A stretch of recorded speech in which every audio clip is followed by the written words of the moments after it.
Kita sama-sama berdoa di dalam nama Tuhan Yesus. Bapa kami yang di surga, Engkau Allah yang baik. Tuhan, kali ini kami akan membagikan firman yang Engkau berikan kepada hamba untuk disampaikan kepada saudara-saudara seimannya Tuhan. Tuhan, biarlah pakai lidah bibir kami untuk mengucapkan apa yang menjadi isi hati-Mu Tuhan. Karena kami hanya sebagai hamba-Mu. Kami tidak lebih dari segumpal tanah liat Tuhan. Tapi biarlah hanya kehendak-Mu dan pesan-Mu yang kami sampaikan. Di dalam nama Tuhan Yesus kami berdoa. Amin. Terima kasih atas kesempatan yang diberikan kepada kami. Saya sempat terdiam. Apa yang harus saya sampaikan ya? Terus tiba-tiba kita diberi suatu ingatan bahwa firman mengenai kerajaan surga yang diambil dari Matius 6 ayat 33. Tetapi carilah dahulu kerajaan surga, maka semuanya itu akan diberikan kepadamu.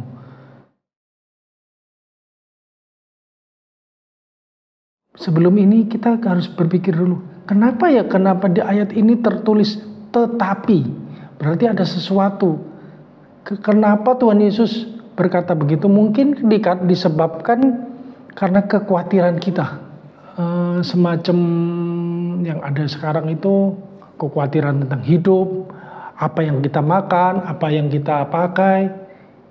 Makanya Tuhan memberi perintah, carilah dahulu kerajaannya, maka semuanya itu akan diberikan kepadamu.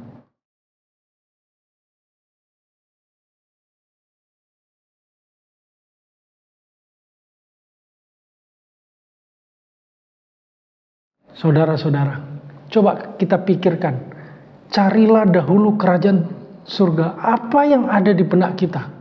Pertama-tama, kerajaan itu berarti ada suatu raja dan para bawahannya, termasuk sampai hamba-hambanya. Saya pelajarin Alkitab, ada 3 sistem, ada 3 macam yang di Alkitab ini, ada 3 macam sistem pemerintahan. Yaitu kerajaan duniawi, kerajaan iblis, dan kerajaan Allah. Saudara-saudara, coba kita perhatiin di Matius 5, itu Bapa kami yang di surga. Kerajaan itu kalau menurut kasat mata tidak kelihatan. Apa yang harus aku sampaikan? Terus Tuhan bilang, sampaikan. Yang terpenting yang menjadi raja itu siapa?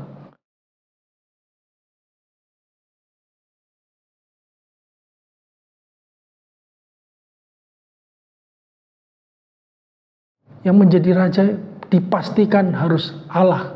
Karena begini saudara-saudara sekalian. Coba kita perhatiin. Konteks itu bilang kerajaan surga, yang kerajaan Allah yang harus kita cari. Berarti Allah yang harus bertahta. Seperti yang kita bahas di atas. Tadi ada kerajaan iblis, ada kerajaan Allah, dan ada kerajaan dunia. Kita harus tahu dulu tujuan kerajaan dunia. Kerajaan dunia itu tujuannya hanya keinginan daging, keinginan mata, dan keangkuhan hidup. Sedangkan kalau kerajaan Allah itu kebenaran, sukacita, damai sejahtera. Dan satu lagi yang kerajaan iblis itu hanya mencuri, membinasakan, dan membunuh. Untuk mencapai itu semua, kita harus menjadikan Yesus Tuhan. Dan kita hambanya. Bagaimana caranya? Kita pertama harus ada penundukan diri. Penundukan diri yang harus bisa diajar, bisa dinasehati. Itu langkah pertama. Karena mengikut Yesus itu harus pikul salib, sangkal diri, dan mengikut Yesus. Itu adalah menyangkal diri, itu yang paling susah. Selama yang saya tahu itu paling susah. Pengalaman saya nih.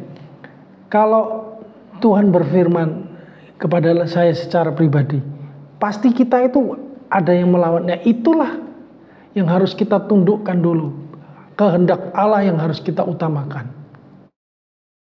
Kalau tidak bisa menundukkan diri, itu banyak seperti Saul itu tidak bisa menundukkan diri. Akhirnya Tuhan buang. Seperti juga saya ambil kesimpulan, kita setiap tindakan harus tanya Tuhan. Ya, tanya Tuhan dan tanya Tuhan dan tanya Tuhan. Hanya mendengar, lakukan. Sema.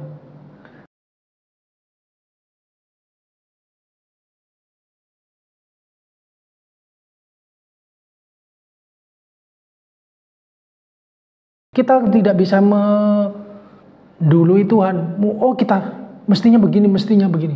Itu tidak bisa. Contohnya kayak waktu zamannya Abraham ngeminter sendiri, jadinya kawin sama, menikah sama itu siapa namanya, Hagar.